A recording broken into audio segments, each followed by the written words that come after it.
الحمد لله نحمده ونستعينه ونستغفره ونؤمن به ونتوكل عليه ونعوذ بالله من شرور أنفسنا ومن سيئات أعمالنا ونعوذ بالله من شرور أنفسنا ومن سيئات أعمالنا ونعوذ بالله من شرور أنفسنا ومن سيئات أعمالنا من يهده الله فلا مضل له ومن يضلله فلا هادي له ونشهد أن لا إله إلا الله وحده لا شريك له ونشهد أن سيدنا ونبينا ومولانا محمد عبده ورسوله صلى الله تعالى على خير خلقه محمد وآله وأصحابه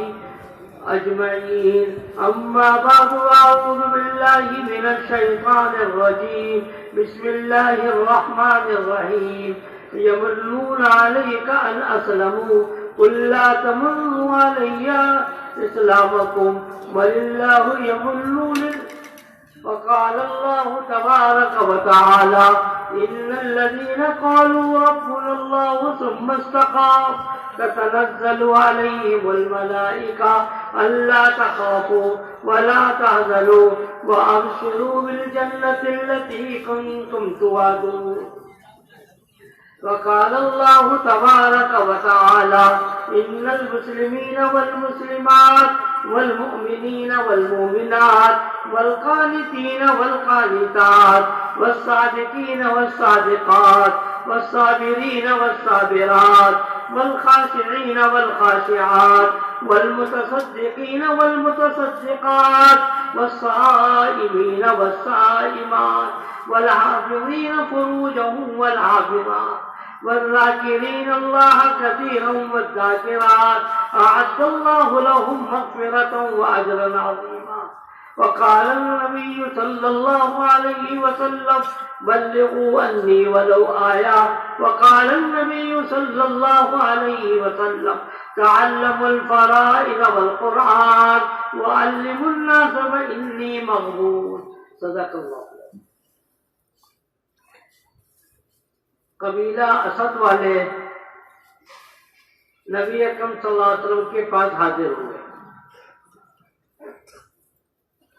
اور انہوں نے آتے ساتھ یہ جملہ کہا کہ ہم تو ویسے ہی آپ کی خدمت میں حاضر ہو گئے.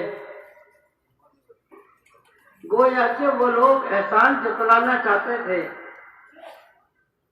کہ آپ کا کیا کمال ہے. کمال تو ہمارا ہے کہ ہم آپ کی خدمت میں آ گئے. نبی اکرم صلی اللہ علیہ وسلم خاموش. اللہ کی طرف سے جبرائیل امین آئے اور قرآن کی آیت لے کر آئے یمنون علیک ان اسلموا. یہ لوگ احسان جتلاتے ہیں کہ ہم مسلمان ہو گئے. یہ کہو کہ اللہ کا تمہارے اوپر احسان ہے, تمہارا کوئی اسلام کے اوپر احسان نہیں ہے. ہمارے دماغوں میں یہ نہ آئے کہ ہم نے تو 3 چلے لگائے. نہیں, اللہ کا احسان ہوا ہمارے اوپر کہ اللہ نے 3 چلے لگانے کی توفیق دی. اللہ کا احسان ہوا ہمارے اوپر کہ اللہ نے ہمیں دین کی سمجھ دی. اللہ کا احسان ہوا ہمارے اوپر کہ ہم یہاں پر جمع ہو گئے. اللہ کا قدم قدم پر ہمارے اوپر احسان ہے.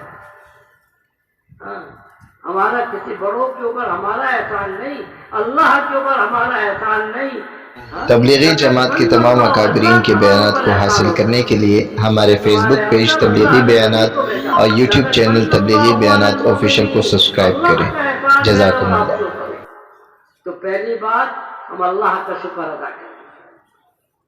ہمارا کوئی کمال نہیں, ہمارا کوئی کمال نہیں کہ ہم یہاں پر آئے. ہمارا کوئی کمال نہیں کہ ہم نے 3 چلے لگائے. جو کچھ کیا میرے اللہ نے کیا. اللہ مجھے موت تک جمع کے رکھے. ان الذين قالوا ربنا الله ثم استقاموا تتنزل عليهم الملائكة. جو دین اسلام پر جمے گا اللہ کے فرشتوں کا نزول چاروں طرف سے اس کے اوپر ہوتا رہے گا. ایک صحابی آئے, یا رسول اللہ میں بوڑھا ہو گیا, کوئی مختصر سی نصیحت کیجیے تاکہ میں موت تک اس پر عمل کروں۔ نبی جی نے فرمایا قل آمنت باللہ ثم استقم، قل آمنت باللہ ثم استقم، اللہ پر ایمان لاؤ اور اس کے بعد موت تک جمے رہنا۔ اللہ پر ایمان لانا کیا مطلب؟ صرف اللہ پر ایمان نہیں، جب انسان اللہ پر ایمان لایا گویا کہ ساری شریعت پر ایمان لایا۔ یہ سب شادی شدہ بیٹھے ہیں، دو چار کے علاوہ جو بچے نظر آ رہے ہیں۔ ہاں تمہاری شادی ہو گئی؟ نہیں ہوئی۔ شادی کے موقع پر آپ نے کہا تھا کہ یہ قبول ہے، ایک ہی جملہ تو کہا تھا، ساری چیزوں کو قبول کرنا پڑ گیا۔ ہاں تو یہاں پر بھی قل آمنت باللہ، اللہ پر ایمان لانا اس وقت معتبر سمجھا جائے گا جبکہ اللہ کی ساری باتوں پر ایمان لایا جائے تو موت تک جمنے کی نیت ہو۔ جو حالات بھی آ جائیں، جو حالات بھی آئے، ہم نے موت تک جمے رہنا ہے کہیں انشاءاللہ، اور دوسروں کو بھی جمانے کی کوشش کرنا ہے، خود نہیں۔ ہماری تبلیغ کے اندر تو یہ ہے خود بھی کرنا ہے، دوسرے کو بھی کروانا ہے۔ نماز پڑھنی ہے، دوسروں سے پڑھوانی ہے، استقامت حاصل کرنا ہے، دوسروں کے لیے بھی دعائیں کرنی ہے، روزہ رکھنا ہے، دوسروں کو روزہ رکھنے کی ترغیب دینی ہے، ساری چیزیں خود بھی کرنی ہے اور دوسروں سے بھی کروانی ہے۔ استقامت ملے گی کس کو؟ سب سے اہم چیز استقامت۔ نبی جی کو کہا گیا فاستقم کما امرت، اے نبی جی استقامت حاصل کیجئے جیسے کہ تمہارے رب نے تم کو کہا ہے۔ نبی کے بال سفید ہو گئے۔ کسی نے پوچھا کہ کیا؟ کہنے لگے کہ یہ سورہ ہود کی آیت نے مجھے بوڑھا کر دیا، فاستقم کما امرت، کہ استقامت حاصل کرو جیسے کہ اللہ نے تمہیں کہا ہے۔ موت تک جمے رہے۔ موت تک جمے گا کون؟ ان الذين قالوا ربنا الله ثم استقاموا تتنزل عليهم الملائكة، استقامت ملے گی کس کو؟ قرآن اللہ نے یہ کہا ہے ومن احسن قولا ممن دعا الى الله، ومن احسن قولا ممن دعا الى الله وعمل صالحا وقال انني من المسلمين۔ جو دین پر استقامت، دعوت کے کام پر استقامت کس کو ملے گی؟ جو کہ دعوت دیتا رہے۔ میں نے حضرت سے بار بار سنا نظام الدین میں فرماتے تھے کہ سیروزہ لگانا، چلہ لگانا، تبلیغ میں جانا آنا، یہ سارا اس لیے ہے کہ اللہ موت تک استقامت دے، اور موت بھی اللہ دین اسلام کے اوپر، اللہ اسی کے اوپر لائے۔ اور آپ دیکھتے ہیں جو دعوت کے کام میں لگا رہتا ہے، کلمہ پڑھتا ہوا کیسے اللہ کے دربار میں اس کا انتقال ہوتا ہے۔ تو میں عرض کر رہا تھا کہ استقامت کی خوب اللہ سے سب سے بڑی دولت اسلام لانے کے بعد کیا ہے؟ استقامت ہوئی۔ صحابہ کی زندگی میں دیکھیں کیسے انہوں نے حالات برداشت کیے، جمے رہے۔ احب الاعمال الی اللہ ادموها وان قل، احب الاعمال الی اللہ ادموها وان قل، جمے رہو، استقامت حاصل کرو، اگرچہ آہستہ آہستہ چلو، چھوڑو نہیں تو اس بدبخت اس طرح نہ ہو جانا۔ نبی جی نے فرمایا جو تہجد پڑھتا تو اس نے چھوڑ دیا، ایسا نہ ہو جانا۔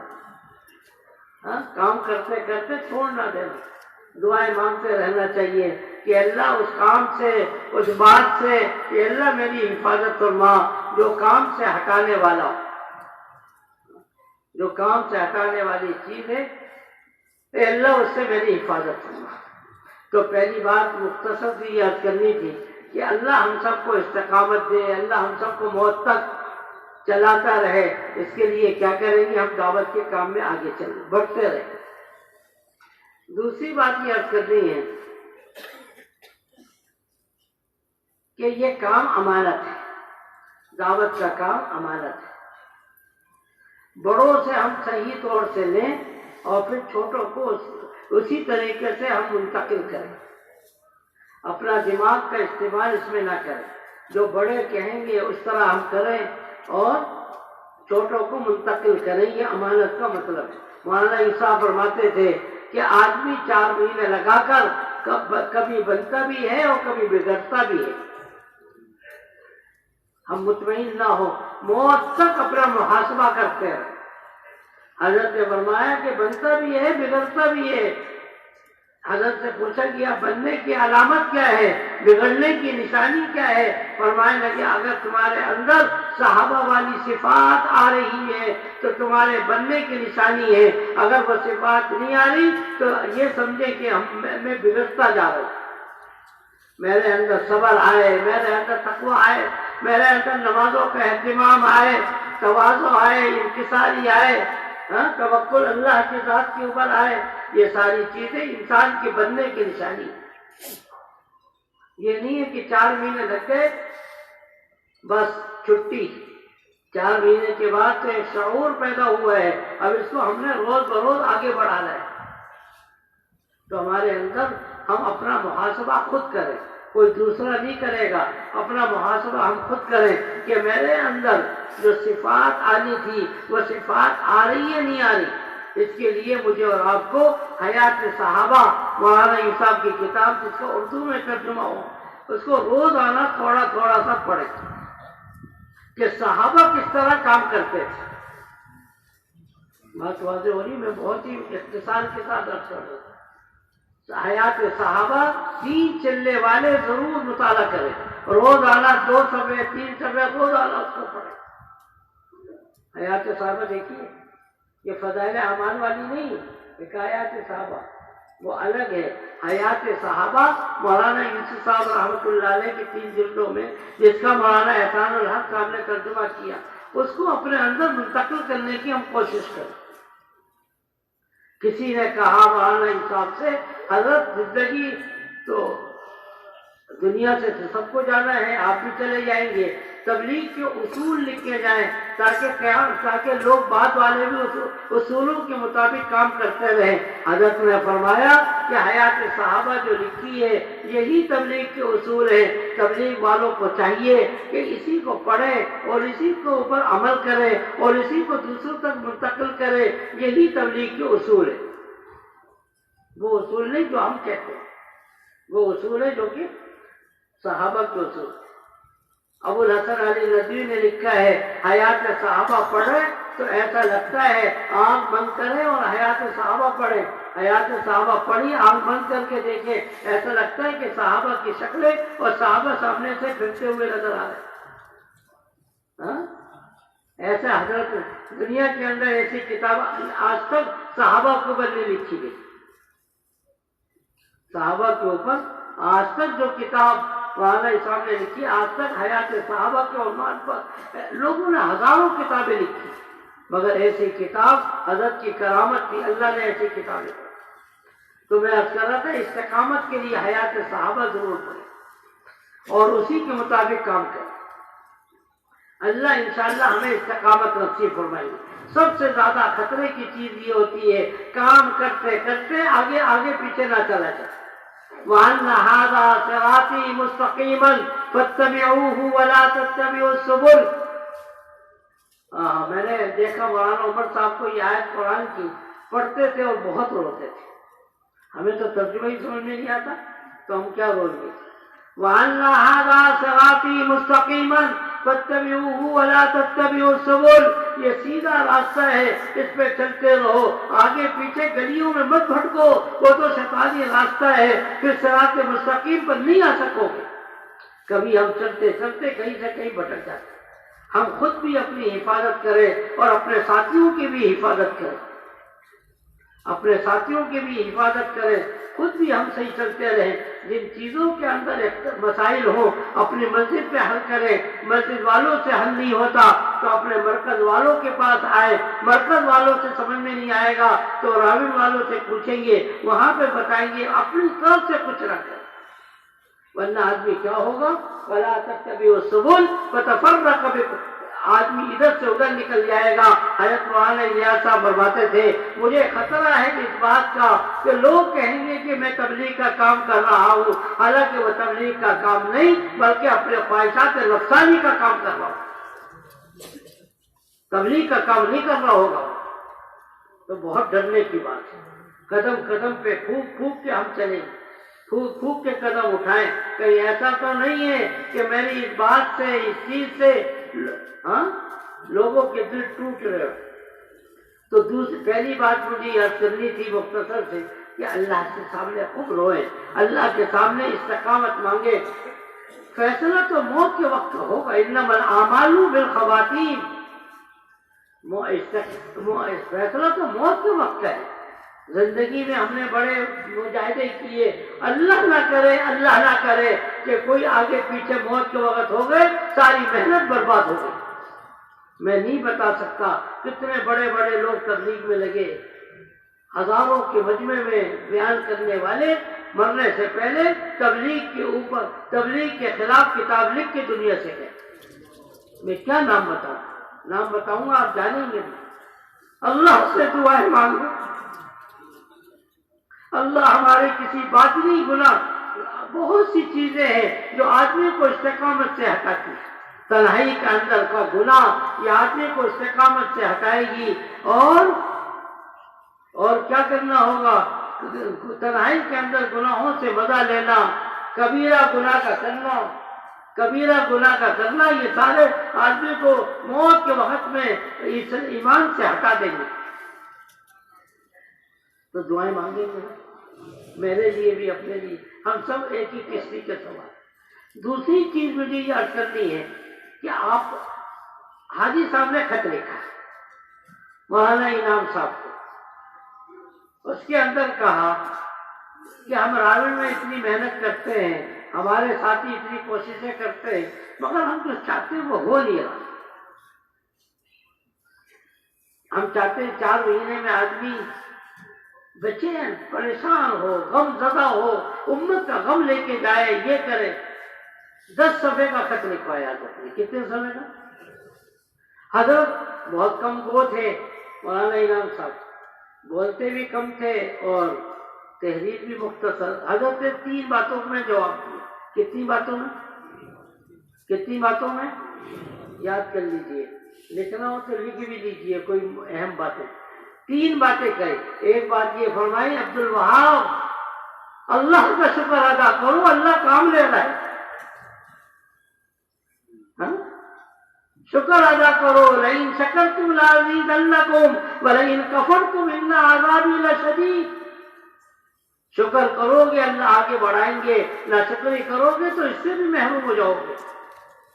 اللہ کا شکر ہے، اللہ نے 3 چلے لگوائے، اللہ کا شکر ہے. کتنے لوگ ملکوں میں گئے، اللہ کا خوب شکر ہے. دوسری بات یہ فرمائی کہ عبد الوہاب جو جتنا کر رہا ہے اس کی حوصلہ افزائی کرے. جو جتنا کر رہا ہے مسجدوں میں اس کی کیا کریں؟ او ماشاءاللہ یہ ہمارے ساتھی، یہ ماشاءاللہ اتنا وقت دیا، یہ ساتھی ایسے. حوصلہ افزائی، آج حوصلہ افزائی ہماری تبلیغ سے نکلتی جا رہی ہے. ایک آدمی آئے نظام الدین میں مولانا الیاس صاحب کے انتقال کے بعد. کسی نے پوچھا کہ آپ تو پہلے بہت آتے تھے. انہوں نے مولانا الیاس صاحب کی قبر کی طرف اشارہ کیا کہ انہوں نے ہماری عادت بگاڑی تھی. انہوں نے کیا عادت بگاڑی تھی؟ ہم آتے تھے، ہمارا استقبال، اوہ آ گئے ماشاءاللہ، خوب استقبال کرتے تھے. اب کوئی استقبال ہی نہیں کرتا. تو اپنے ساتھیوں کو ہم لیں.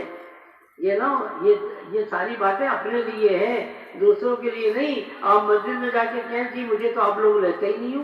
اب تو 3 چلے والوں کو شکایت یہ بھی ہو گئی کہ ہمیں کوئی نہیں لیتا. بھائی اللہ کے بندو، اللہ نے 3 چلے لگائے، ہم دوسروں کو لیں. ہم اس کا انتظار نہ کریں کہ کوئی ہم نے لے. اللہ نہ کرے موت تک ایسا وقت ہمارے اوپر نہ آئے کہ لوگ ہماری منتیں کریں، ہم لوگوں ہی کی منتیں کرتے ہیں. تیسری بات حضرت نے فرمائی، عبد الوہاب جو کچھ قصور ہے اس کو اپنے اوپر منسوخ کرو، ساتھیوں کو نہ کہو. ملکوں کی جماعت نہیں بن رہی ہے، میری نحوست سے نہیں بن رہی، یہ کام نہیں ہو رہا میرے نحوست سے نہیں ہو رہا.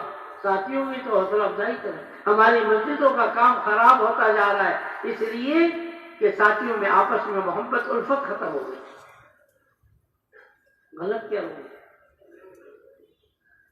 میری وجہ سے کام خراب ہو رہا ہے اور میں کہتا ہوں جی فلاں کی وجہ سے ہو رہا ہے. فلاں کی وجہ سے نہیں ہو رہا، میری وجہ سے ہو رہا ہے، میرا قصور ہے ان سب کے اندر۔ تو بھائیوں، یہ تین باتیں حضرت نے لکھی، گویا کہ بڑی اہم باب کھول دیا حضرت۔ حوصلہ افزائی لوگوں کی خوب کرے، انشاءاللہ اسی سے کام بڑھے گا۔ اور جو کچھ نہیں ہو رہا، اپنی کڑھائی کے اندر بیٹھ کر ہم خود روئیں کہ اللہ میری وجہ سے یہ نہیں ہو رہا۔ غبارے کے اندر تو پھونک سب مار رہے ہیں، سراغ تو میری طرف سے۔ تو جتنا ہمارا آپس میں جوڑ ہوگا اتنا ہماری مسجدوں میں کام ہوگا، جتنا کام ہوگا اتنی ہم اپنے محلے کے اندر جماعتیں نکال سکیں گے۔ مولانا صاحب فرماتے تھے، سنیں، مولانا صاحب فرماتے تھے، اگر تم نے اتنی قربانی دے دی، اتنی قربانی دی کہ زمین آسمان کے خلا کو قربانیوں سے بھر دیا، ایسا ہو نہیں سکتا۔ ایک حضرت نے مثال دی، مبالغتاً مثال دی جاتی ہے، مگر تمہارے آپس میں جو ٹوٹے ہوں گے، اللہ کے آسمان سے ایک ذرہ کے برابر بھی مدد نہیں آئے گی۔ ہمارے آپس میں دل ہی نہیں جوڑ رہے، اللہ کی مدد کہاں سے آئے؟ پہلے 4 آدمی ہوتے تھے، محبت پیار سے کام کرتے تھے، کتنا کام کرتے تھے۔ اب ایک منزل میں 150 100 3 چلے والے ملکوں میں گئے ہوئے 20-25 آدمی ہوتے ہیں۔ اللہ کی مدد نہیں آئے گی، اور ہمارا کام تو اللہ کی مدد سے ہوگا۔ ہاں، اپنی زبانوں کی ہم حفاظت کریں۔ سب سے زیادہ خطرناک زہریلی چیز کیا ہے؟ زبان۔ زبان سے ایسے جملے نہ کہیں جس کی وجہ سے کسی کا دل ٹوٹے۔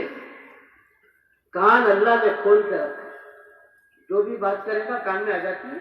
ناک کے سوراخ کھلے ہوئے ہیں، کوئی چیز لے کے جائے گا تو ناک سونگھ کے بتا دے گی کیا چیز ہے۔ جب زبان کا مسئلہ آیا، اللہ نے اس کو 32 دانتوں کے درمیان میں بند کر دیا، اور اوپر سے ہونٹ بند کر دیے کہ دیکھو اگر کوئی بات تمہیں کہنے کی ضرورت پڑ رہی ہے، سوچ لو، کسی کا دل تو نہیں ٹوٹے گا۔ اگر ٹوٹ رہا ہے تو زبان دانتوں کے درمیان میں لا کر دبا دو، خون نکل آئے، یہ بہتر ہے کسی کا دل کو تم توڑو۔ اگر دانت کھل گئے تو اپنے ہونٹوں کو دبا لو تاکہ اس کے ذریعے سے کسی کا دل نہ توڑے۔ صحابہ کیسے تھے؟ کیا صحابہ معصوم تھے؟ بولیے، معصوم نہیں تھے، گناہ ہوئے۔ میرے نبی نے کبھی کسی صحابی کی برائی کی؟ آپ علماء سے پوچھیے، حدیث کی کوئی کتاب اٹھا کے دیکھیے، اس میں ملے گا مناقب ابو حنیفہ، مناقب عبداللہ ابن مسعود، مناقب بلال، مناقب کہتے تعریف کو، تعریف ہی ملیں گی، کوئی برائی کسی کی نہیں۔ ہم تو پتہ نہیں کیا، میں کہتا ہوں حقیقت میں کر رہا ہوں میں اصلاح۔ ایک مصیبت ہمارے اندر یہ آ گئی، کئی ساتھی کہتے ہیں کہ اگر ہم اپنے ساتھیوں کی اصلاح نہیں کریں گے پھر کون کرے گا؟ کان کھول کے سن لیجئے، اصلاح میرے اور آپ کے ذمہ نہیں ہے۔ پتہ نہیں کہاں سے یہ جملہ مشہور ہو گیا، اصلاح کرنے کے چکر میں ہم ساتھیوں کو دور کر دیتے۔ اصلاح تو میرے رب کے ہاتھ میں، میں اصلاح کسی کی نہیں کر سکتا۔ نبی جی کے اوپر قرآن نازل ہو رہا ہے، انک لا تہدی من احببت ولکن اللہ یہدی من یشاء۔ اے نبی جی، جس کو تم ہدایت یافتہ بنانا چاہتے ہو نہیں بن سکتا جب تک کہ ہم نہ چاہیں۔ اس کے لیے دعائیں کریں، صلاۃ الحاجت پڑھ کے دعائیں کریں، کبھی اس کے سامنے اس کی اصلاح نہ کریں۔ اصلاح ہمارے ذمہ نہیں ہے۔ بات واضح ہوگی؟ اصلاح کے چکر میں ساتھیوں کو ہم نے دور کر دیا۔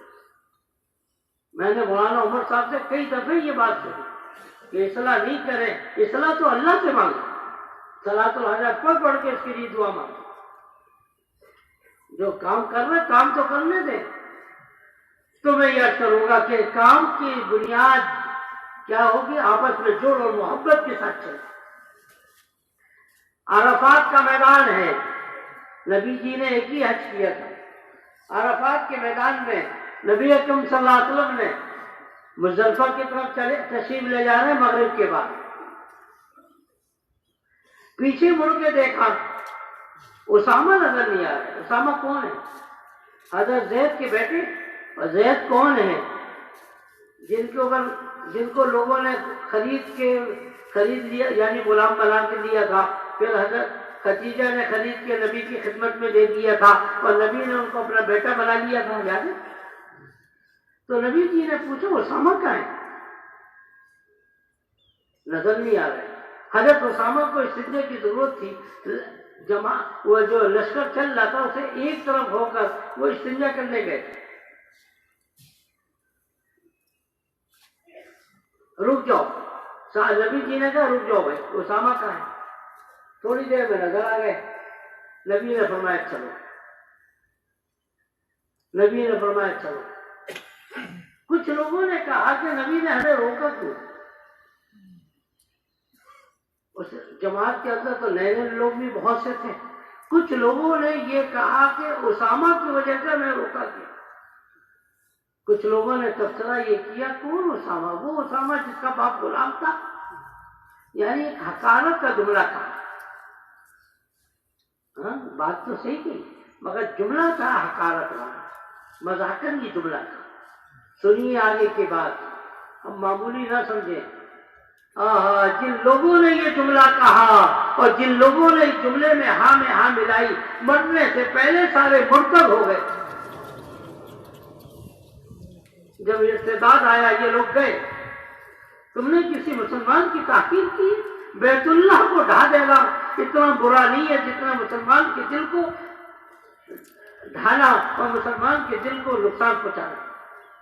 کوئی معمولی بات ہے؟ ہم اپنی زبان سے پتہ نہیں اس نے 3 چلے کہاں لگائے تھے، گش میں تو آتا ہی نہیں ہے، یہ جملہ سن کے وہ آئے گا کبھی؟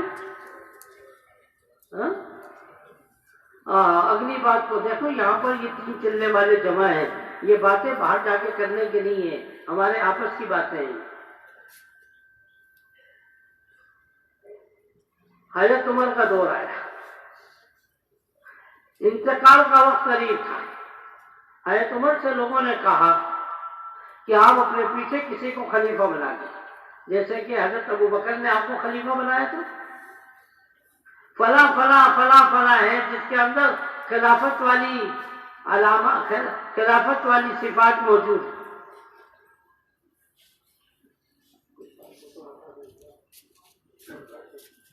خلافت والی نشانیاں موجود ہیں۔ حضرت عمر نے کہا نہیں، میں امت کے لیے ایک سنت عمل چھوڑ کے جانا چاہتا ہوں۔ کیا عمل ہے؟ ایک شورا بنائی 6 آدمیوں کی۔ 6 آدمی وہ تھے جو عشرہ مبشرہ، کائنات میں انبیاء کے بعد ایسے بہترین لوگوں کو زمین آسمان میں نہیں دیکھا۔ کون تھے؟ حضرت علی تھے۔ کون تھے؟ حضرت عثمان تھے۔ کون تھے؟ حضرت طلحہ تھے۔ کون تھے؟ عبد الرحمن بن عوف تھے۔ یہ وہ لوگ جو عشرہ مبشرہ کہلاتے ہیں۔ اس سے قیمتی لوگ کائنات میں نہیں آئے۔ اور کہا کہ دیکھو میں تمہارا اس وقت خلیفہ ہوں، اس وقت میں تمہارا امیر المومنین ہوں، میں تمہیں ایک نصیحت کرتا ہوں، تم جب میرا انتقال ہو جائے تم لوگ ایک کمرے میں بیٹھ جانا، یہ 6۔ ہاں عبداللہ ابن عمر کو اپنے ساتھ ملا دو، اس کو خلیفہ مت بنانا اپنے بیٹے کو۔ اس کے اندر لوگوں نے کہا تھا کہ اس کو خلیفہ بنا لو، اس کے اندر بڑی صفات۔ کہا کہ نہیں، مشورہ اچھا دے دے گا یہ، مگر اس کو خلیفہ بنے گا 6 میں سے 7واں اس کو شامل کر لو، اس لیے شامل کر لو، رائے اچھی دے گا یہ، مگر اس کو خلیفہ مت بناؤ۔ اور دوسری بات یہ فرمائی مشورہ کرنا، مشورہ کر کے پھر 6 ہو گئے، 4 ایک طرف، 1 ایک طرف، 2 ایک طرف، اتفاق کرنا اندر کمرے میں، 5 ایک طرف ہو گئے، 1 نہیں مان رہا، 6 عشرہ مبشرہ میں سے دیکھو میں تمہارا امیر ہوں، اس وقت میں تمہیں نصیحت کرتا ہوں کہ اگر ان میں سے 1 نہیں مانتا، 2 نہیں مانتے، باقی کسی ایک کے اوپر متفق ہو گئے، یاد رکھو کہ میں تمہیں ابھی کہہ رہا ہوں کہ اس کو شہید کر دینا اور اس کی میت کو باہر مت نکالنا، اس کو کمرے میں دفن کر دینا، اس کے بعد باہر نکالنا۔ نبی نے امت کو بڑی مشقت کے ساتھ جوڑا تھا۔ عشرہ مبشرہ کا شہید ہو جانا حضرت عمر برداشت کر رہے ہیں مگر امت کے اندر توڑ کو برداشت نہیں کر رہے. ہم کیا کیا کہتے رہتے ہیں. یاد رکھیے نبی اکرم صلی اللہ علیہ وسلم نے نماز پڑھوانے کے لیے اتنی مشقت نہیں کی. حج کے لیے تو ایک اعلان ہوا تھا خذوا عنی مناسککم بس, اور کوئی ترغیبی بات نہیں چلی. جس کو حج سیکھ رہے چلو ہمارے ساتھ. سب سے زیادہ مشقت نبی نے جو برداشت کی تھی اس لیے کی تھی سب ایک ہو جاؤ. سب سے زیادہ مشقت اس کے اوپر آئی.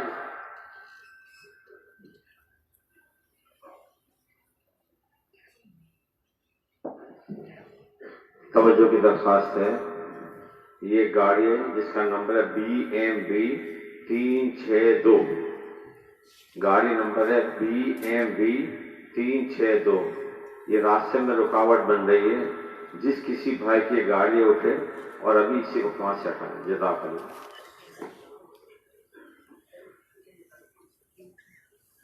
یہ جو سروس اسٹیشن ہے ہمارے شمال مشرق میں وہاں گاڑی ہٹایا. جزاک اللہ. تو میں یا کا بھائیوں میں ہاتھ جوڑ کے کہوں گا اپنی زبانوں کی ہم حفاظت کریں. حضرت عمر اپنی زبان کو, حضرت ابوبکر اپنی زبان کو موڑ رہے تھے. کسی نے پوچھا یہ کیا کر رہے؟ یہی چیز ہے جو انسان کو سب سے زیادہ جہنم میں لے جائے گی. تہجد پڑھنے والے, تبلیغ میں سب سے آگے چلنے والے, فلا فلا فلا فلا, کسی کو کچھ کہہ دیا کسی کو کچھ کہہ دیا, قیامت کے دن یہ مفلس ہوگا. دوسرے اپنی نیکیاں دوسروں کو اور دوسرے کے سارے گناہ اس کے اوپر آ جائیں گے.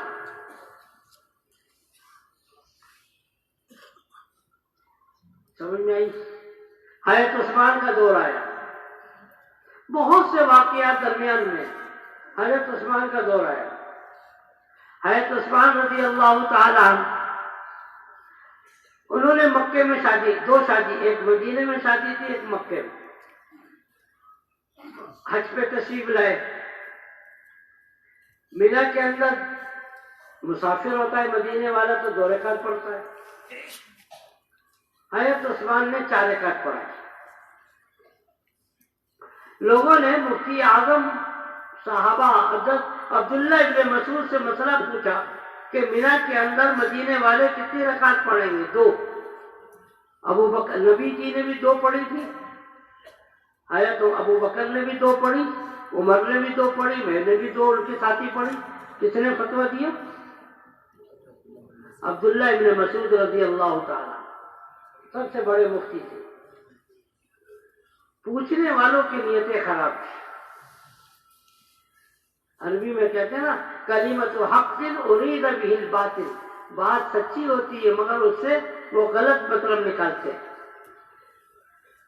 وہ یہ چاہ رہے تھے کہ حضرت عبداللہ ابن مسعود نماز نہ پڑھیں ان کے پیچھے, کیونکہ وہ 4 رکعت پڑھا رہے ہیں, ہم بھی نہیں پڑھیں گے, 2 پارٹیاں بن جائیں گی. بات سمجھ آئی؟ تو حضرت عثمان کا کہنا یہ تھا کہ میں نے مکے میں شادی کی ہے, دوسری تو میں اپنے گھر پہ ہوں اور میں تو مسافر نہیں بلکہ مقیم ہوں, اس لیے 4 رکعت پڑھاؤں. بات تو واضح تھی مگر لوگوں نے اس کو غلط رنگ دیا. پھر کیا نتیجہ نکالا کہ جی اب ان دونوں کے الگ الگ ہو جائیں گے, بس انتشار پھیل جائے بیچ کے اندر.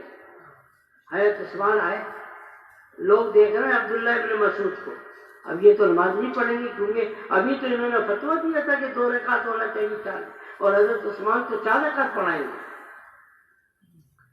اللہ کی شان دیکھیے کہ جب وہ نماز پڑھانے کے لیے کھڑے ہوئے, سب سے پیچھے جا کر عبداللہ ابن مسعود نے کھڑے ہو گئے, انہوں نے اللہ اکبر کہا. حضرت عبداللہ ابن مسعود نے بھی پیچھے اللہ اکبر کہہ کے اپنی نیت باندھی.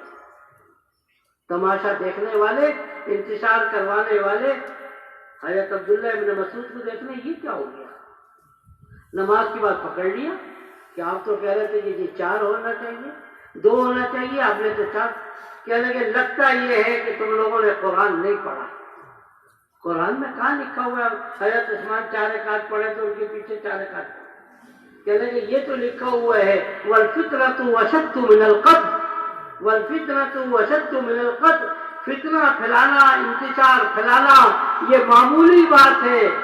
ہاں نہیں، یہ معمولی نہیں ہے، قتل کر دینا معمولی ہے، مگر انتشار پھیلانا یہ اس سے زیادہ بڑا گناہ ہے۔ والفتنۃ، فتنہ پھیلانا اشد من القتل، قتل کرنے سے زیادہ بڑا گناہ ہے۔ ہم تو کہتے ہیں قتل ہو گیا، بہت بڑا گناہ کیا، ہم روزانہ صبح سے شام تک ایسی باتیں کرتے ہیں کہ لوگوں کے دل ٹوٹے ہوئے ہیں۔ ہماری مسجد میں 150 آدمی آتے ہیں، 5 آدمی، اب یہیں پہ ہم دیکھیں ہماری مسجد میں کتنے ہیں، 55 3 چلے والے آئے ہوئے، کتنے یہاں پر 7 آئے ہوئے ہیں، غلط کیا ہو 10 آئے ہوئے، کیوں؟ ہمارا ان کے ساتھ جوڑ ہی نہیں، ہم نے پتہ نہیں کیا کچھ ان کو کہا ہوا ہے، پاؤں پکڑے، منتیں کریں، سب جڑ جائیں گے۔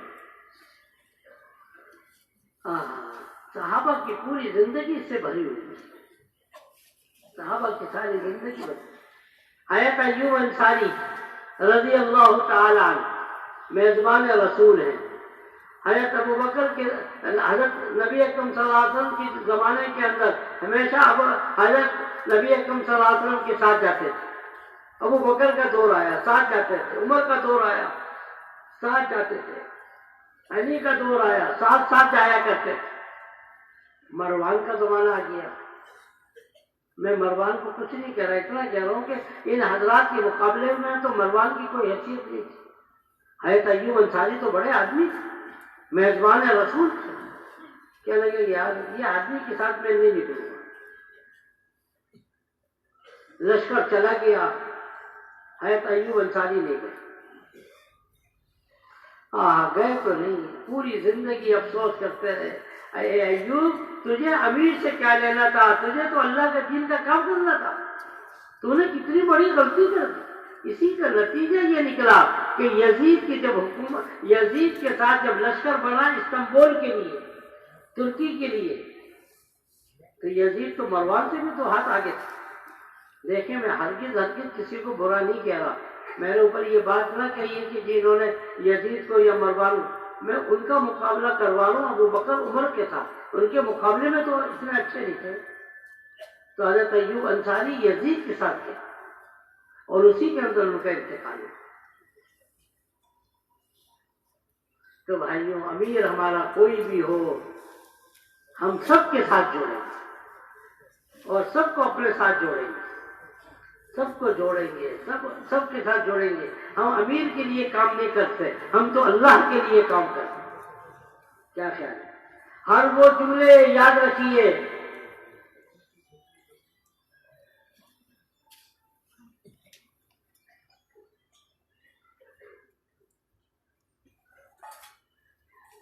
ہر وہ جملے جس سے امت جڑتی ہے، وہ جملوں کو شریعت نے ضروری قرار دیا، وہ چیزیں جو کہ امت کو توڑنے والی ہے، وہ ساری چیزوں کو شریعت نے حرام کر دیا۔ یا ایھا الذین آمنوا اجتنبوا کثیرا من الظن ان بعض الظن اثم ولا تجسسوا ولا یغتب بعضکم بعضا۔ بدگمانی حرام ہے، کیوں؟ اس لیے امت ٹوٹتی ہے۔ تجسس کرنا حرام کیوں ہے؟ امت اس سے ٹوٹے گی۔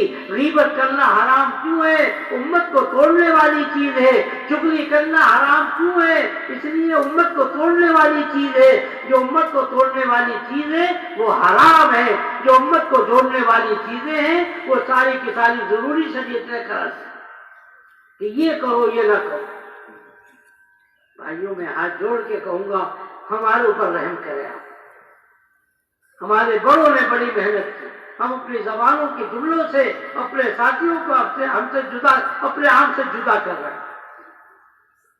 پکی نیت کریں گے، اپنے سارے ساتھیوں کو جوڑیں گے۔ کب جوڑیں گے؟ آج ہی جوڑیں گے۔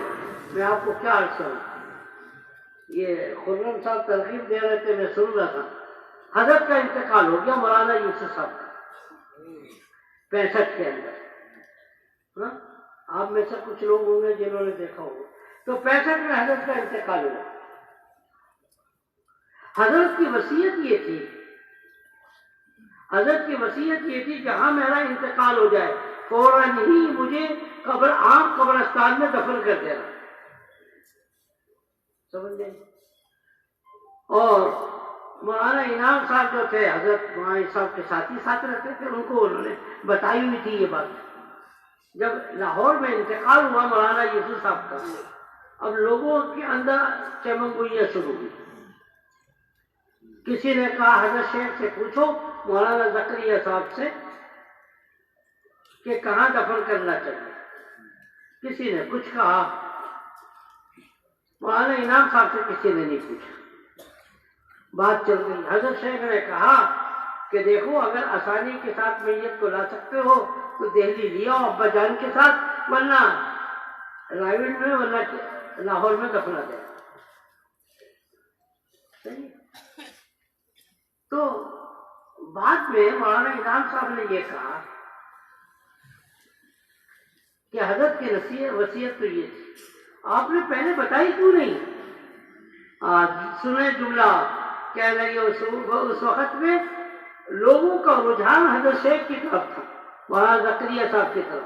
اگر میں کہتا تو میری بات کوئی نہیں لاتا، ہاں اتنا ضرور ہوتا کہ لوگوں کے درمیان انتشار ہو جاتا، کچھ لوگ میرے ساتھ ہو جاتے، کچھ لوگ حضرت شیخ کی طرف ہو جاتے، امت میں انتشار ہو جاتا۔ دوبارہ امت بڑی مشکل سے جڑی، بہت مشکل سے مولانا الیاس صاحب نے امت کو جوڑا۔ مولانا الیاس صاحب نے بڑی امت سے بڑی مشقت سے امت کو جوڑا تھا۔ میں یہ نہیں چاہ رہا تھا کہ میری وجہ سے امت دوبارہ ٹوٹی۔ سوچے تو صحیح، ہمارے بڑوں نے کہتے قربانیاں دی، ہاں تو سب ساتھی کو جوڑیں گے نا انشاءاللہ۔ کون کون جوڑے گا؟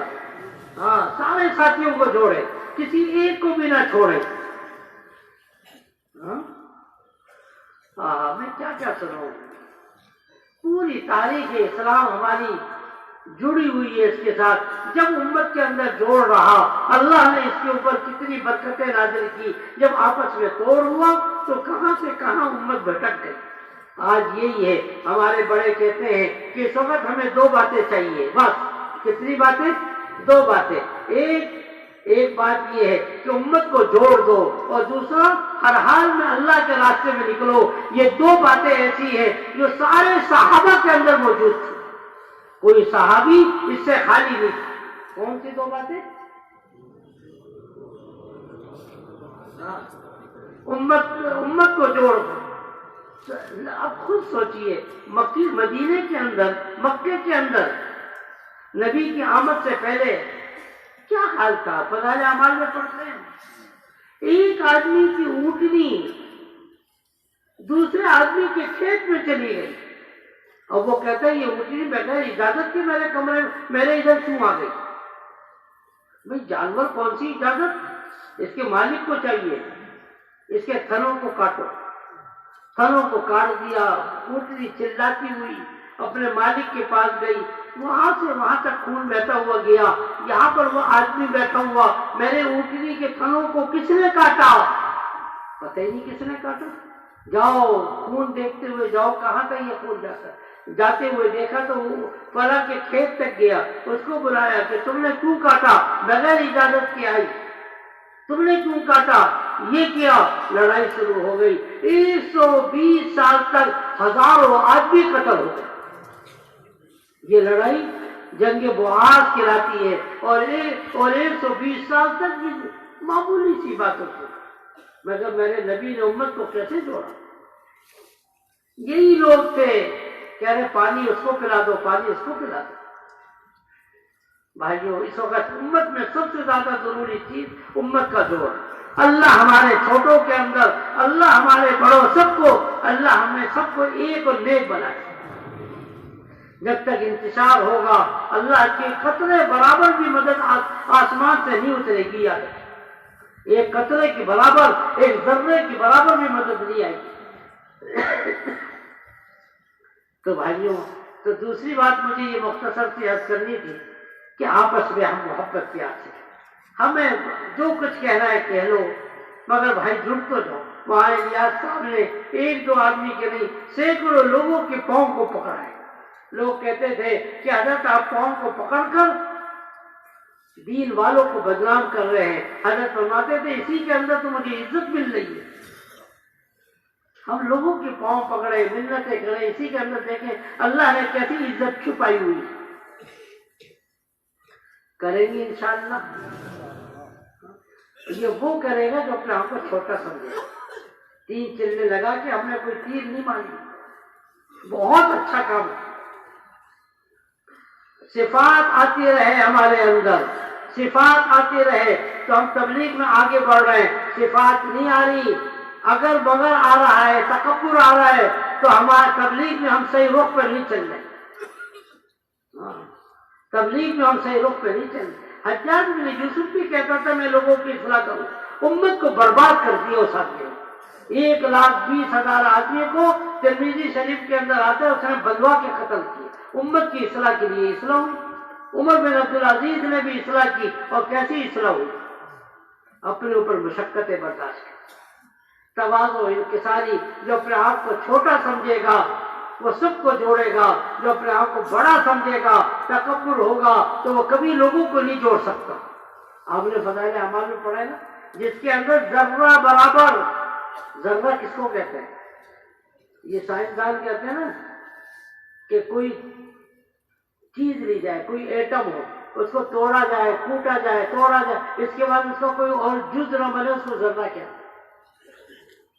جس کے دل کے اندر ذرہ برابر تکبر ہوگا جنت میں نہیں داخل ہو سکتا.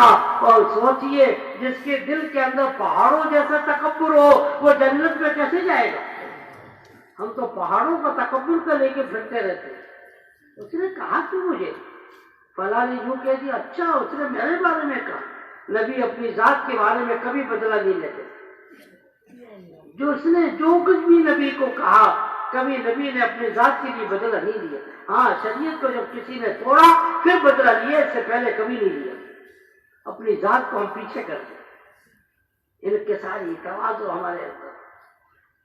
پھر دیکھیں اللہ ہم سے کتنا کام لیں گے, کتنا کام اللہ لیں گے. بڑوں کو دیکھیں کیسے تواضع کے ساتھ, تواضع ہماری تبلیغ کے ساتھ لازم ملزوم.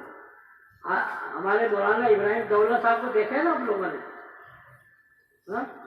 اجتماع میں بیان کرتے ہیں مولانا. میں نے ہمیشہ دیکھا مولانا عمر صاحب بیان کرتے تھے اور مولانا ابراہیم دولہ صاحب اس کا ترجمہ کرتے. ترجمہ کرنے والا کوئی زیادہ قابل نہیں سمجھا, کچھ نہیں ہوتا بھائی چلو اس کو ترجمے میں بٹھا تو ترجمہ کرتے. زندگی بھر ترجمہ کرتے رہے مولانا عمر صاحب. اب دیکھو اس تواضع کی برکت سے لاکھوں کے مجمع میں بیان کرتے. تواضع, میں کچھ نہیں, میں تو گندا ہوں, میرے اندر سے تو گندگی نکلے گی. حقیقتاً ہو, پھر اللہ دیکھے کیسے کام لے. کیا عرض ہونا. ایک بہت بڑے بزرگ گزرے, مولانا قاسم نانوتوی رحمۃ اللہ. کسی نے کہا آپ اتنے بڑے آدمی, ایسے گندے, ایسے پھٹے ہوئے کپڑے, آپ کی ہمیشہ کی عادت. اور رونے لگ گئے, کہنے لگے کہ میری حیثیت ایک دیوار کی سی ہے, پیچھے سے روشنی آ رہی ہے, اس میں دیوار کا کیا کمال ہے, پیچھے سے اللہ کا علم آ رہا ہے, اس میں میرا کیا کمال ہے. اگر میرے اندر علم نہ ہوتا تو قاسم بتاتا پیدا کہاں ہوا, زندگی کہاں گزاری, مر کیسے گیا, گمنامی کے ساتھ پتہ ہی نہیں چلتا. ہمارے حضرت مدنی رحمت اللہ علیہ, حضرت وہاں الیاس صاحب سے بڑی دوستی. ٹرین کے اندر آ رہے, برابر میں ایک ہندو بیٹھا ہوا ہے, ہندو بیٹھا ہوا ہے. ٹرینوں کے عمومی طور سے بیت الخلا گندے ہی ہوتے ہیں. وہ گیا, ناک منہ چڑھاتا ہوا واپس آ گیا, واپس آ گیا. حضرت نے پہچان لیا کہ کچھ مسئلہ ہو گیا. یہ گئے, واقعی دیکھا گندا ہے, ہاتھ میں تھیلی باندھی, پورا بیت الخلا کو اپنے ہاتھ سے صاف کیا. کس کے لیے؟ ہندو کے لیے.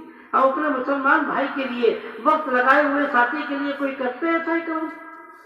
باہر کے آدمی کا تو اکرام کرتے ہیں, 3 چلے والا ملکوں میں گیا ہوا وہ زیادہ اکرام کا مستحق ہے, اس کا ہم بے اکرامی کرتے ہیں. جو بے اکرامی کرے گا دل پھٹیں گے.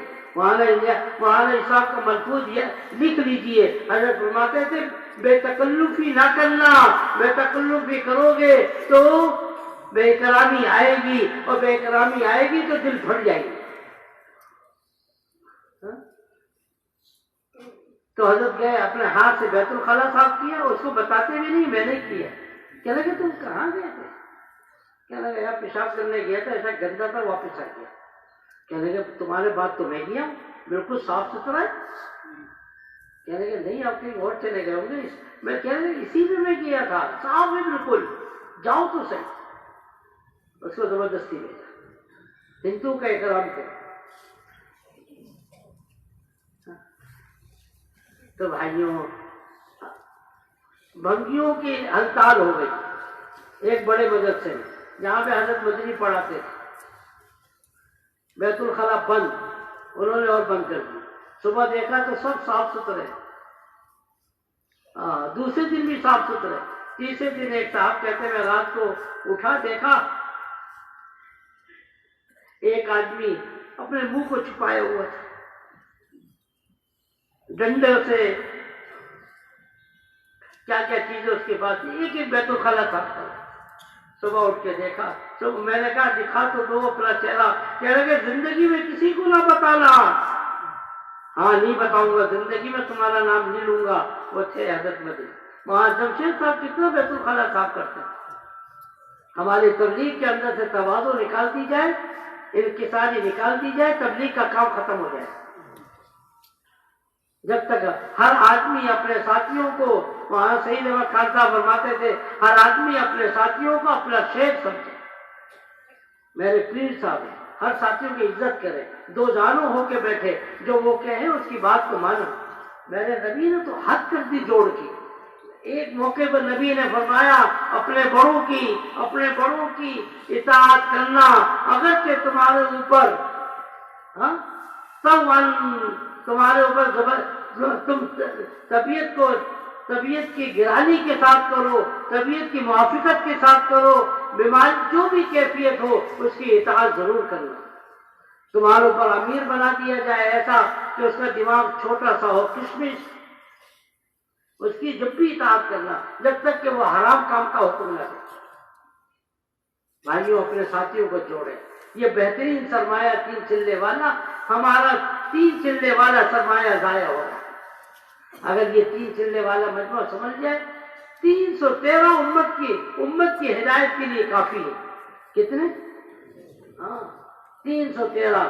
کراچی میں تو 70-80 ہزار 3 چلے والے. اپنے اندر ہم صفات کو پیدا کریں. صفات آ رہی ہے تو ہم صحیح رخ پر چل رہے ہیں، صفات نہیں آ رہی ہمارے اندر تو یاد رکھیں ہم تبلیغ کے نام پر کچھ اور ہی کام کریں گے انشاءاللہ. کون کون کرے گا؟ آج ہی اپنے ساتھیوں کو جا کے جوڑیں گے نا انشاءاللہ. جو کچھ بھی کہے سن لیجئے، بہت کچھ بدلہ ملے گا. بھائی ابراہیم عبد الجبار صاحب کہتے تھے قیامت کے دن بعد لوگ آئیں گے، اللہ میاں کہیں گے ان کو جنت میں داخل کرو، جو کہیں ان کا کرو، جو یہ مانگتے کرو. لوگوں کی دنیا کے اندر بڑی منتیں کر کے آ گئے ہیں. اب تو جو یہ کچھ کہے نخرے کرے، ان کے سارے نخروں کو پورا کر لو. تو بھائیوں ہر ایک کے ساتھ جوڑ رہے. 70-80 ہزار کا مجموعہ ہمارے پاکستان میں کسی شہر میں نہیں، پوری دنیا کے لیے میں کہوں گا کافی، پوری دنیا کے لیے کافی. 313. کسی نے خواب میں حضرت کو دیکھا، نبی اکرم صلی اللہ علیہ وسلم کو، دین کب پھیلے گا؟ 313 پیدا کر لو بدنیوں کی طرح، 313 ہو جائیں گے، دین پھیلا دیں گے. وہ 13 کے 13 313 صفات والے تھے، مال دولت والے نہیں تھے، صفات والے تھے. جو کچھ اللہ نے اس کے نبی نے کہا سب کچھ اپنی زندگی کے اندر انہوں نے سمو کے رکھا تھا. ایک بات کی بھی خلاف ورزی کرنا نہیں چاہتے. ہم تو سوچتے ہیں نا کہ بڑوں نے کہا یار کرتے رہیں گے انشاءاللہ. تو میں نے ہر چیز ہم زندہ ہونے کی نشانی کیا ہے؟ 2. کون سی؟ آپس کا جوڑ، اور دوسرا ہر حال میں اللہ کے راستے میں نکلنا. امت کے اندر یہ صحابہ کے اندر یہ 2 باتیں عدم طور سے موجود ہیں. کوئی صحابی ایسا نہیں تھا جس کو نبی نے کہا تم جاؤ وہ کہے گا یا رسول اللہ ابھی تو کچھ مسئلہ ہے گھر پہ بازو میں چلے. جس وقت کہا، جیسے کہا، ایک صحابی کو نبی نے بلایا، آ جاؤ. دو آدمی گئے بلانے کے لیے، بخاری شریف کے اندر آتا ہے، ایک پرچہ دیا نبی جی نے اور کہا کہ اس کو لے لو، مدینے کے باہر اپنے لشکر، یہ لشکر ہے، مدینے سے باہر لے جاؤ اور مدینے کے باہر پرچہ جا کے کھولنا، کہاں جانا ہے، کس کے پاس جانا ہے، کتنے دن کام کرنا ہے، کچھ نہیں، مدینے سے باہر فوراً۔ اس حال میں ہم اللہ کرے ہمارے آ رہی امت، آہستہ آہستہ آ رہی ہے، بس آہستہ آہستہ آنے میں روزانہ 3 لاکھ آدمی مرتے ہیں، کتنے؟ کہاں جا رہے ہیں، کہاں جا رہے ہیں؟ آہستہ آہستہ کرنے میں تو بڑا نقصان ہو جائے، بڑا قدم اٹھانا، بس یہ 2 باتیں ہم پیدا کر لیں، یہ 2 باتیں جس قوم کے اندر ہوتی ہے وہ قوم زندہ ہوتی ہے، جس کے اندر سے یہ 2 باتیں نکل گئی وہ قوم زندہ نہیں مردہ ہوتی ہے۔ صحابہ مردہ تھے تو یہ 2 باتیں آ گئی، زندہ بن گئے، اور ہمارے اندر یہ 2 باتیں نکل گئی اور مردہ ہو گئے۔ کیا باتیں؟ آپس میں جڑے رہیں، کوئی انتشار کروائے انتشار نہ کرے، اور دوسرا کیا ہے؟ ہر حال میں اللہ کے راستے میں۔ حافظ مقبول نظام الدین میں ایک جماعت بیٹھی ہوئی تھی، مولانا یوسف صاحب رحمۃ اللہ علیہ کا دور تھا، 1 دن گزر گیا، 2 دن گزر گئے، کوئی امیر نہیں تھا جس کے ساتھ جماعت کو بھیجا جائے۔ مولانا یوسف صاحب کبھی باہر گلی کے اندر چکر لگا رہے ہیں، کبھی اوپر کبھی نیچے، کاش کہ کوئی آدمی تو آ جائے ایسا جو کہ امیر بن کے جا سکتا، کوئی نہیں ملنا۔ وہ حافظ مقبول صاحب آ گئے، مولانا صاحب ننگے پاؤں بھاگتے ہوئے گئے، گلے سے بہت اچھا کیا تم آ گئے، بہت اچھا کیا تم آ گئے۔ کیا ہو گیا حضرت، کیا ہو گیا؟ کہہ رہے جماعت بیٹھی ہے، 2 دن ہو گئے، کوئی امیر نہیں تھا، اچھا کیا تم آ گئے، جماعت کو لے کے چلے جاؤ۔ کہہ رہے حضرت میں تو اس وقت آیا تھا کہ میرے بچے کا انتقال ہو گیا، میں تو یہ چاہ رہا تھا کہ حضرت جنازہ پڑھا دے، مگر آپ کہہ رہے جماعت کی ضرورت ہے، میں تو جماعت لے کے جا رہا ہوں۔ حضرت اتنا تو کر لیجئے، کسی آدمی کو بھیجوا کر اس کا جنازہ تو پڑھوا دیجیے۔ حضرت نے گلے سے لگایا، کہنے لگے ایسے لوگوں سے ہمارا تبلیغ کا کام چلے، ہر حال میں اللہ کے راستے میں نکلیں، کریں گے انشاءاللہ جب بھی تقاضا ہمارے سامنے ہے۔ ایک صحابی ہے، رسول ہے، نبی کے دور کے اندر ایک آواز لگتی تھی بس، یا خیر اللہ ارکبی، سوار ہونے والے سوار ہو جاؤ، بس گویا کہ جہاد کا اعلان ہو گیا۔ ترغیب نہیں ہوتی تھی، 3 چلنے والوں کو 24 گھنٹے کے لیے جمع نہیں کیا جاتا، ایک اعلان ہوا بازاروں کے اندر، مسجدوں کے اندر ہے، جس کے بعد جو سامان تھا لے کے آ جاتا تھا۔ ایک صحابی بالکل نزاع کی حالت میں تھا، انتقال ہونے والا تھا، انہوں نے یہ آواز سنی، اپنے بچوں سے کہا مجھے لے چلو، بچوں نے کہا آپ کی حضرت ایسی حالت ہے آپ تو اٹھ بھی نہیں سکتے، کہنے کہ میرے کان میں آواز سنی، مجھ سے برداشت نہیں ہو رہا، زندگی میں جب بھی آواز لگی تھی میں نے ہمیشہ لبیک کہا تھا، آج بھی یہ آواز میرے کان میں آئی ہے، مجھے لے چلو لے چلو، زبردستی کی، ابھی چرپائی ان کی اٹھائی ہے اور اٹھا کے مسجد اٹھا کر گھر سے باہر لے کر گئے، انتقال ہو گیا۔ برداشت نہیں تھا، ہر حال میں نکلنا، اللہ کرے یہ صفت امت کے اندر زندہ ہو جائے تو یہ مردہ کو بظاہر مردہ ہم نظر آ رہے ہیں، زندہ ہو جائے۔ مردہ شہر سے کوئی نہیں ڈرتا، زندہ شہر سے ڈرتا ہے۔ زندہ شہر آواز لگا دے، سارے آگے پیچھے اپنے اپنے گھروں میں چھپ جائیں گے۔ باطل ہمارے ساتھ کھیلتا ہے، باطل ہمارا مذاق اڑاتا ہے، ہم مسلمان ہیں مگر ہیں کیسے؟ زندگی ہمارے اندر نہیں ہے، کیونکہ یہ 2 باتیں ہمارے اندر سے نکل گئی۔ صحابہ کے اندر یہ 2 باتیں تھی، سارا باطل ان سے ڈرتا تھا۔ اللہ کرے تبلیغ کی برکت سے یہ دونوں باتیں امت کے اندر زندہ ہو جائیں، کریں گے انشاءاللہ۔ اچھا، تیسری بات جو مجھے آج عرض کرنی ہے، متفرق باتیں عرض کرنی تھی، 2 تو ہو گئی، تیسری بات یہ ہے کہ بھائی دیکھیں، ہم اور آپ تو تبلیغ میں لگے، 4 مہینے لگائے، اپنے مستورات کو بھی لگوائے، میں پوچھوں اچھا تو نہیں لگ رہا کہ 15 دن کس کے گھر والوں کے لگے ہوئے ہیں. ماشاءاللہ ماشاءاللہ ماشاءاللہ ماشاءاللہ. ایک بڑے مجمع نے لگایا مگر اس سے بڑا مجمع کا نہیں لگا. اپنے گھر والوں کو بھی ساتھ میں شامل کر. اتبع ملت ابراہیم حنیفا. نبی اکرم صلی اللہ علیہ وسلم کو کہا گیا آپ ابراہیم علیہ السلام کی اتباع کیجیے. وہاں پر ابراہیم علیہ السلام نے بھی قربانی دی, حضرت ہاجرہ نے بھی قربانی دی, چھوٹے بچے اسماعیل نے بھی قربانی دی. ان کی برکت سے یہ امت کی دعا ملی ہے اور اس امت کو یہ کہا گیا اتبع ملت ابراہیم حنیفا. اپنے عورتوں کو بھی تبلیغ میں ہم لگائیں. غلام ہوتا ہے نا, اب تو ہوتا ہی نہیں, بہت غلطیاں کرتے ہیں. غلام سے زیادہ عورتیں غلطیاں کریں گی, ناقصات العقل. جو گھر والوں کے ساتھ اخلاقیات کے ساتھ پیش نہیں آ سکتا, یاد رکھے وہ تبلیغ میں اپنے عورتوں کو تبلیغ میں نہیں لگا سکتا. دوبارہ سن, سب سے زیادہ اخلاق کی ضرورت پڑے گی کہاں پر؟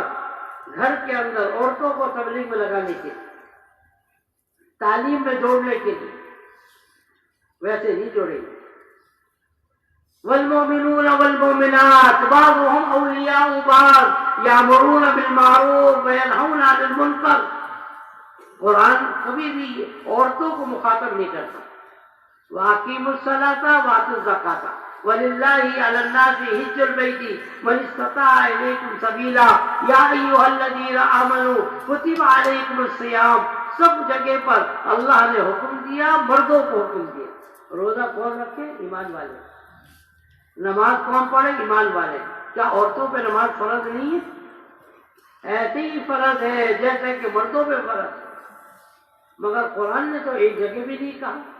یہ قرآن کا اسلوب ہے کہ مردوں کے اندر عورتوں کو ذکر کرتے. مگر جب دعوت کے کام کا مسئلہ آیا تو اللہ نے کھل کے کہا والمؤمنون والمؤمنات بعضهم اولیاء بعض یامرون بالمعروف وینہون عن المنکر. مردوں کے ذمے بھی دعوت کا کام ہے, عورتوں کے بھی ذمے دعوت کا کام ہے. اگر صرف اتنا کہہ دیا جاتا کہ مردوں کے ذمے دعوت کا کام ہے تو اس میں عورتیں بھی شامل ہو جاتی.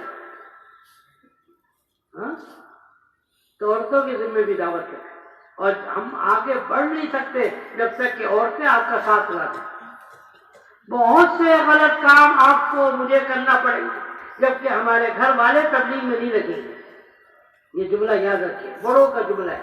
بہت سے غلط کام ہمیں کرنے پڑتے ہیں, اس لیے کرنا پڑتے ہیں کہ ہماری عورتیں تبلیغ میں نہیں لگی ہوئی, ہماری عورتوں کے اندر دینداری نہیں ہے, اس لیے بہت سے غلط کام ہمیں کرنا پڑتا ہے اگرچہ ہمارا دل نہیں چاہتا. غلط کیا ہو؟ جب ہمارا انتقال ہوگا نا, جن کے گھر والے تبلیغ میں نہیں لگے, گھر سے 2 جنازے نکلیں گے. ایک آپ کا نکلے گا, ایک آپ کی تبلیغ کا نکلے گا. چھٹی, گھر والے بچے بس وہی آزادانہ زندگی گزارے اگر گھر والوں کو تبلیغ میں ہم نہیں لگے. دونوں کی محنت کی ضرورت ہے اس وقت. مولانا عمر صاحب نے ایک واقعہ سنایا, میں سناتا ہوں آپ. فرمانے لگے کہ ایک بہت بڑے صاحب, مولوی صاحب تھے, چلو بہت بڑے تھے, بیان کرتے تھے, ہزاروں آدمیوں کو ایک ایک بیان سے فائدہ ہوتا. مگر ان کے گھر والوں کو, وہ گھر کی مرغی دال برابر ہوتی ہے, گھر والے ویسے ہی اپنے کاموں میں ادھر ادھر کی چیزوں میں لگ جاتے. مولوی صاحب تو بیان کرتے تھے, لوگوں کی اصلاح ہو رہی ہے. کہنے لگے ایک دفعہ وہ آئے, آگے جانا تھا, حالات صحیح نہیں تھے, دہلی کے اندر رک گئے. ہمارے پاس نظام الدین آ گئے. بیانات انہوں نے 10 دن تک سنے. ہمارے کتنے دن تک؟ 10 دن تک بیانات سنتے رہے. آگے کے حالات صحیح نہیں تھے, نہیں گئے, گھر واپس چلے گئے. ان کا 1 مہینے کے بعد خط آیا لمبا چوڑا, کہنے لگے کہ میں بیانات تو کرتا تھا مگر مجھے یہ اندازہ نہیں تھا کہ کس طبقے میں کس طرح دین کو پہنچانا چاہیے. کہنے لگے میں نے اپنے گھر پر کئی مرتبہ ڈنڈا لیا, ٹی وی ہوتا ہے اس کو توڑ ڈالا. بچے